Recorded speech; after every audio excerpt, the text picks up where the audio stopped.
Bonjour, bienvenue dans ma cuisine Fineza. Donc aujourd'hui je vais vous montrer brièvement et vite fait comment on fait une marinade à ma sauce. Donc aujourd'hui je vais faire un poulet au four. Donc je vais vous montrer comment est-ce que moi je prépare ma marinade. Donc j'utilise tous ces ingrédients là. Ça c'est la base de la marinade. Donc on va commencer par mettre les épices. Donc j'ai le tandoori. Je mets une petite cuillère. Tandoori. Ensuite, je mets un peu de l'ail. Vous allez encore me dire, c'est de l'ail sèche.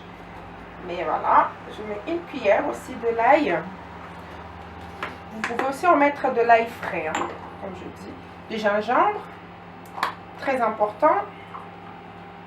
Une cuillère aussi à café de gingembre. Ensuite, nous allons mettre du paprika. Ce côté coloris, une cuillère, voilà, ça. On va mettre du poivre noir, voilà, du poivre noir, de curry, pareil, c'est au feeling, mais vous pouvez mettre une cuillère à café, c'est voilà, c'est pour le goût et le colorant aussi.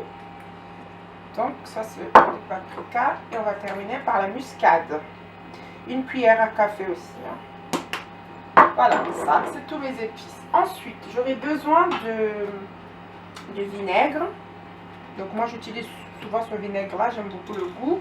Pareil, vous pouvez en mettre 3 à 4 cuillères, mais moi je mets comme ça au feeling en fait. Hein.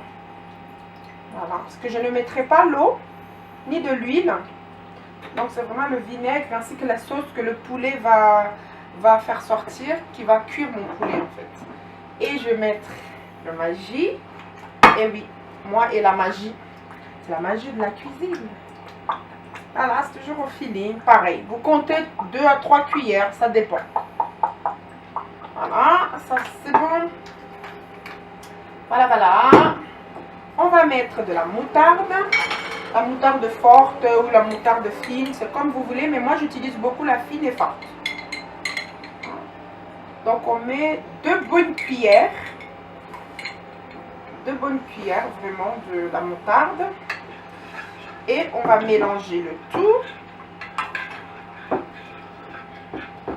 Alors pour ceux qui aiment épicé, voilà, comme vous dites, que oui, le repas africain c'est trop très épicé. En fait, les épices c'est ça, pour moi. Voilà.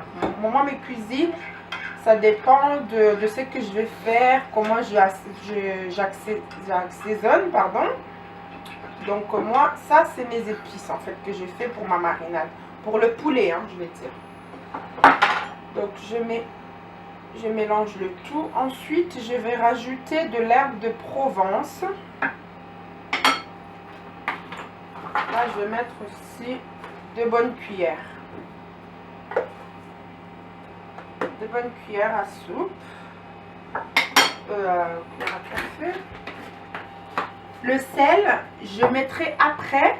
Je vais goûter après ma marinade s'il est assez salé, vu que le Maggi c'est déjà salé. Donc il faut pas mettre comme ça au pif. Il faut voir d'abord le tout, comment ça fait. Donc voilà, ça c'est ma marinade. Donc vous pouvez le préparer la veille, vous laissez votre viande dans la marinade pour que ça puisse bien imprégner. Mais moi en général je le fais pas. Je le fais pas, sauf si j'ai pas le temps que je vais aller travailler. Mais en général ma marinade je le fais le matin. Là par exemple mes enfants ils sont à l'école. J'ai le temps de préparer ma viande, enfin mon repas. Donc une bonne marinade bien faite. Je vous garantis que les arômes, les épices rentrent dans la viande. Pas obligé de le faire la veille. Donc voilà, ma marinade, elle est prête. Et il me reste que à préparer mon poulet. Donc je vais faire les cuisses de poulet au four. Donc voilà, ça c'est mes épices. Vous pouvez goûter si c'est assez salé. En général, c'est bon. Voilà, je mettrai le sel peut-être après ou à la fin. Mais pour l'instant, je laisse comme ça. Voilà, ça c'est ma marinade pour mon poulet. Donc voilà, j'ai nettoyé mon poulet. Mais un petit peu, donc maintenant je vais le mettre. En fait, il faut toujours un peu mélanger pour que la marinade puisse s'imprégner au poulet. Vous n'ayez pas peur, hein, il faut le faire avec les doigts. Bien laver les mains avant. En général, c'est toujours mieux de commencer par des gros morceaux. Quand on dit épicé, c'est pas forcément qu'on a mis du piment. Mais je vous montrerai aussi comment on fait du piment.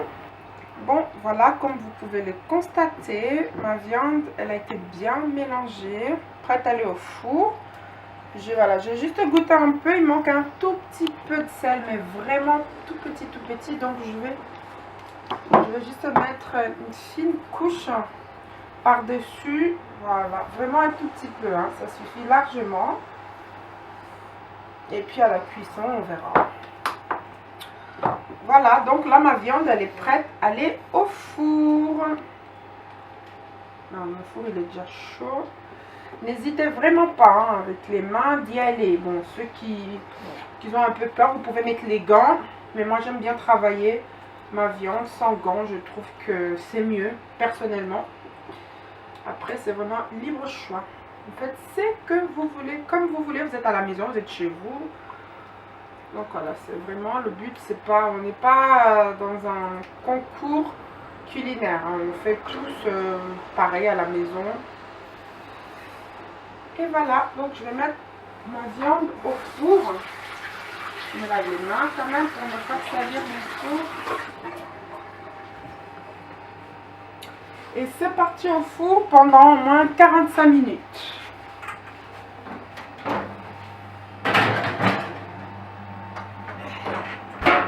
Alors, pour accompagner notre poulet, j'ai décidé de faire le riz au curry dans un cuiseur automatique. Donc, on peut le faire à la casserole, mais je vais le faire dans mon cuiseur. Donc, j'ai besoin d'un oignon que j'ai émincé, feuilles de laurier, du curry et de l'huile. Donc, je mets ma casserole à chauffer. Je mets 4 cuillères d'huile à soupe. Voilà, 3 et de 4. Voilà. 3 bonnes cuillères à soupe d'huile. Ensuite, je vais mettre mes oignons et mon feuille de laurier. Vous allez me dire, mais voilà, je mets en mode cuisson. Et je fais chauffer de l'eau. Je vais faire un bouillon de légumes pour mon riz. Et on va mettre un peu de curry. On va parsemer des curry. Un tout petit peu. Et on va mélanger. Oui, c'est en train de cuire. On va mélanger. Qui a dit que nous ne pouvons pas faire le riz au curry, aux légumes dans un autocuiseur? Bien sûr que c'est possible. Donc là, ça va être cuit. On va laisser mijoter un peu. Bon, c'est sûr que ça va pas vite que sur la gazinière, dans une casserole normale. Mais no stress, il n'y a pas le feu. On va le faire. Voilà. Et je mets mon riz dans mon autocuiseur. Ensuite, on mélange. Ça sent super bon. Ça me fait penser les plats indiens. On mélange. Voilà. C'est vraiment au feeling. Si vous voulez rajouter encore du curry, si vous voyez que c'est pas assez coloré, voilà, ça suffit. Et je mélange avec mon feuille de laurier. Quand mon riz est bien mélangé, je mets mon bouillon. que j'avais préparé à la base. Donc le bouillon c'est facile, hein, je vous ai déjà montré. J'ai pris le bouillon de pâtes. Donc pour mon bouillon j'ai utilisé le bouillon des pâtes. J'aime beaucoup le saveur, en fait le goût. Que j'ai fait cuire dans de l'eau. Donc voilà mon bouillon. Et je vais incorporer dans mon riz. Et on mélange. Ça sent super bon. Et là, on met en cuisson, on couvre. On attend, là vous allez me demander combien de minutes, mais l'autocuiseur il sait combien de minutes. Quand le riz il est cuit, il s'étend tout de suite. Il s'étend tout seul, donc vous le laissez faire, il sait combien de minutes il va le faire. Donc voilà, bon bah écoutez, je vous ai présenté comment j'ai fait ma marinade. Donc voilà, et je mettrai vraiment tous les ingrédients sur ma page, sur la vidéo. Et ainsi que les ingrédients pour mon riz au curry. Et alors pour accompagner cela, vous pouvez faire le poêlé des champignons que j'avais fait en suggestion. Vous pouvez faire ça, là, du poulet au four avec du riz au curry et vous mettez votre champignon. Bon, après vous pouvez rajouter d'autres légumes si vous en voulez, si vous en avez à la maison. Par exemple des courgettes, les aubergines, les tomates farcies ou les tomates au four. C'est vraiment selon votre goût, selon votre envie. Moi ce soir, aujourd'hui en tout cas, à midi, j'ai voulu faire le poulet au four ainsi que le riz parfumé au curry. Je vous souhaite de passer une bonne journée et bon appétit. Peut-être à tout à l'heure pour vous présenter mes plats. Merci bien, bye bye.